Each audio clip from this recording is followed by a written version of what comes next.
Hello everybody, today I will be making some carnivore tortillas and I have some leftover chicken from the other days. I did some in the oven, so I have some thighs and some legs, about 3 thighs and 2 legs. So I'm going to start making small pieces out of this and put it in my little blender.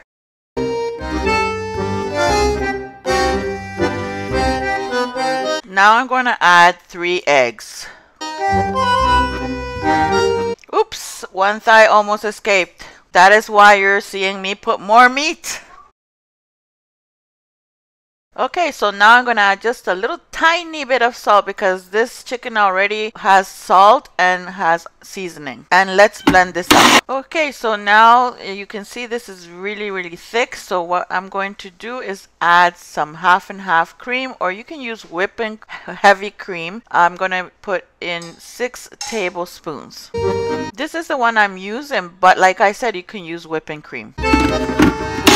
Alright, so it's still a little tiny bit too thick, so I'm going to add 2 more tablespoons of cream, or you can add 1 whole egg. And I'm telling you, it does not taste at all like egg. I'm going to blend this again, and in the meantime you're doing this, you should be heating up your pan. Okay, so I used a little tiny bit of lard, and now I'm adding my batter. Okay, so just turn it around so it can just be nice and round, or you can just use the back of your spoon to spread it around. I have a tip for you. If you're putting these tortillas in the fridge for the next day, you're gonna need to heat it up because they will break if you don't heat it up. So if you want them flexible, heat them up. Okay, so here is the results. It's so easy, so simple to make. I hope you try it out. These are carnivore tortillas. So comment below, let me know how you did it different and if you liked it or not. Anyways, my friends, thank you so much for your support. If you're new, subscribe. Don't forget to click that bell so you don't miss any of my videos. And share the video, thumbs up, and comment below. Thank you all for watching. Bye.